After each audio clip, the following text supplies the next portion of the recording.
Ekosistem merupakan sebuah sistem yang di dalamnya terjadi interaksi atau hubungan antara komponen biotik dan komponen abiotik sehingga dapat memungkinkan terjadinya rantai makanan. Setiap komponen yang menjadi penyusun ekosistem memiliki hubungan atau ketergantungan dengan komponen lainnya dan tidak bisa berdiri sendiri. Hubungan yang terjalin pada masing-masing komponen yang menyusun ekosistem ini berlangsung secara dinamis dan terorganisir. Makanya, apabila ada salah satu komponen penyusun ekosistem ini hilang, maka bisa dipastikan dapat mengganggu keseimbangan dan keberlangsungan suatu ekosistem.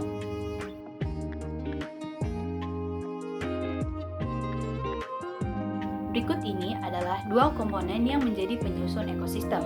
Satu, komponen abiotik. Komponen ini terdiri dari beberapa benda mati, namun memiliki pengaruh besar terhadap keberlangsungan kehidupan dari beberapa makhluk yang hidup di suatu wilayah tertentu. Jenis-jenis komponen abiotik yang pertama, udara. Terdiri dari sejumlah gas yang kemudian membentuk lapisan atmosfer yang menyelubungi bumi, sehingga dengan adanya udara ini memungkinkan adanya kehidupan di bumi. Yang kedua, air. Terdiri dari beberapa macam senyawa kimia atau unsur-unsur kimia dengan jumlah bervariasi dan memiliki tingkat keasaman berbeda-beda untuk menunjang kehidupan di bumi. Yang ketiga, tanah. Berasal dari pelapukan bebatuan serta pembusukan dari beberapa makhluk hidup yang mengandung sintetis pembentukan mineral dan senyawa organik tertentu. Yang keempat, garam mineral. Unsur ini diperlukan bagi makhluk hidup untuk dapat menjaga kerja alat tubuh, metabolisme, dan menjaga tingkat keasaman dan basa di dalam tubuh makhluk hidup. Yang kelima, sinar matahari. Unsur ini diperlukan tumbuhan untuk melakukan fotosintesis.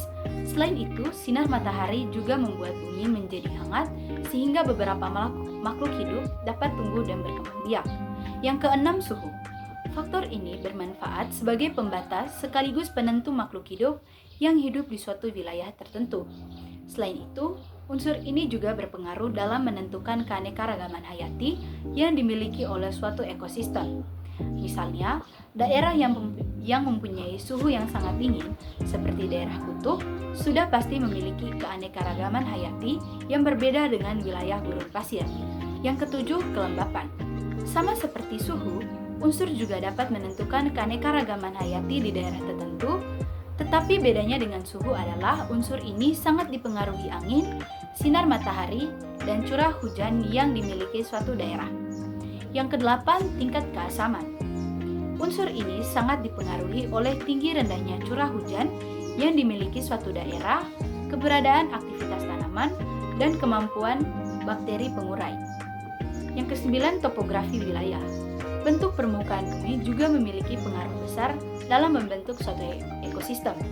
Hal ini dikarenakan daerah yang berada di dataran rendah akan mempunyai ekosistem yang berbeda dengan daerah di dataran tinggi. 2. Komponen biotik. Komponen ini adalah komponen yang berisi makhluk hidup yang terdiri dari flora, fauna, dan makhluk hidup lainnya.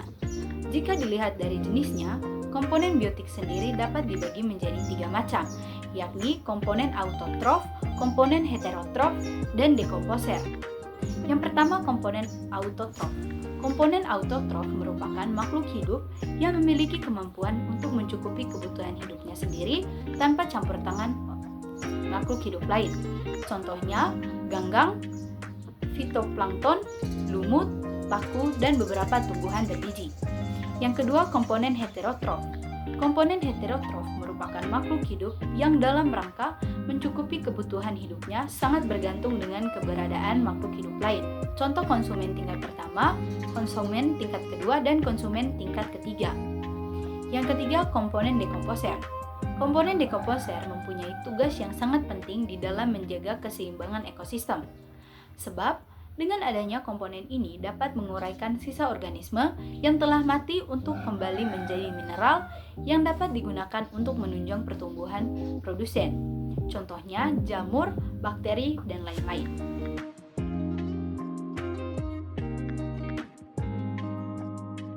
Suatu ekosistem yang baik memungkinkan tiap-tiap komponen penyusunnya saling berinteraksi satu dengan yang lainnya. Interaksi yang terjadi tidak hanya pada komponen abiotik dengan komponen biotik saja, melainkan antara komponen biotik dengan komponen biotik.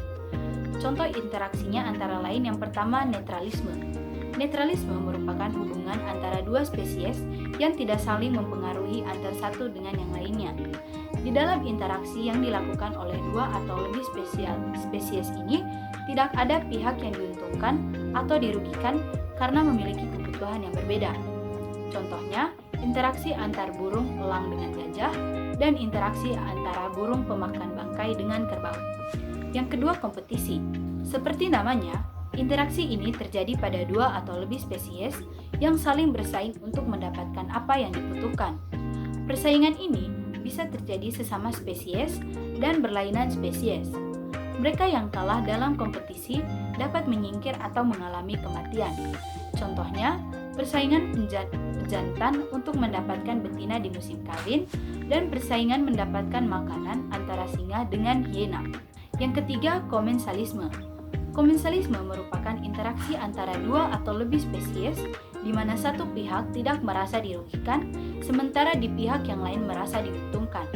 Contohnya, ikan remora yang menempel pada ikan hiu untuk mendapatkan perlindungan sekaligus mendapatkan sisa makanan dari ikan hiu.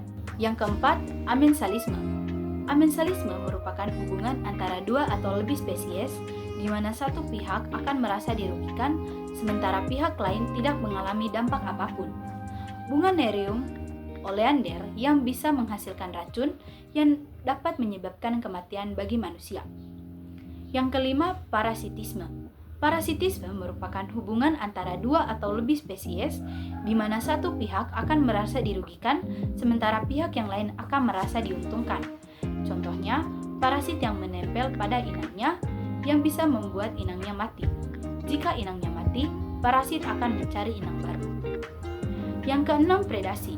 Predasi merupakan interaksi antara dua spesies yang berupa makan dan memakan antar organisme. Biasanya, predator memiliki ukuran yang lebih besar dibandingkan dengan mangsa.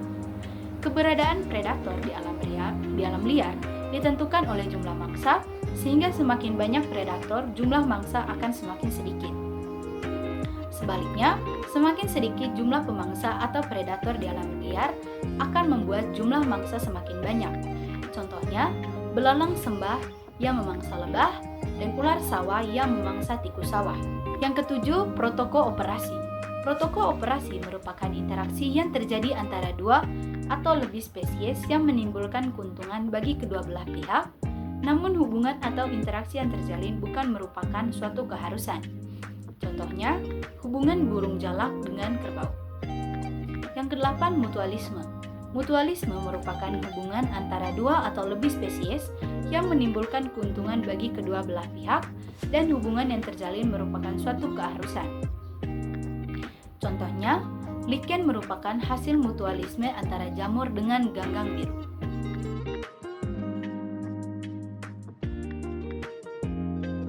Aliran energi merupakan proses perpindahan energi yang terjadi sistem ekologi dengan melalui proses makan dan memakan.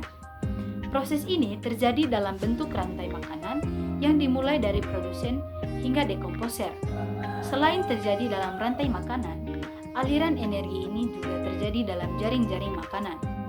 Adapun yang dimaksud dengan jaring-jaring makanan, yaitu kumpulan dari beberapa rantai makanan yang saling berkaitan.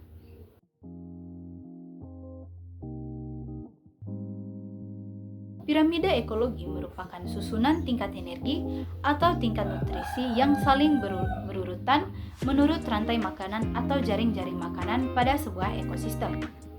Jenis piramida ekologi sendiri terbagi menjadi 3 macam, yakni yang pertama piramida jumlah, adalah piramida yang memberi petunjuk jumlah organisme pada tingkatan trofik.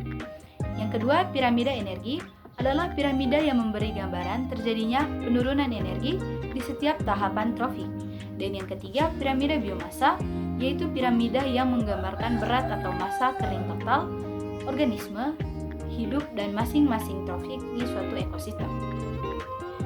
F. Produktivitas. Produktivitas merupakan hasil aktivitas metabolisme yang berupa pertumbuhan dan penimbunan biomasa dalam kurun waktu tertentu. Produktivitas ini bisa dibedakan menjadi dua, yakni produktivitas primer, yakni suatu proses aktivitas metabolisme yang dipengaruhi oleh energi matahari untuk bisa melakukan fotosintesis. Lalu produktivitas sekunder yakni suatu proses aktivitas metabolisme yang dipengaruhi oleh keberadaan produsen atau konsumen tingkat rendah untuk dapat melakukan pertumbuhan. Baik, sekian saja penjelasan saya mengenai materi ekosistem. Terima kasih.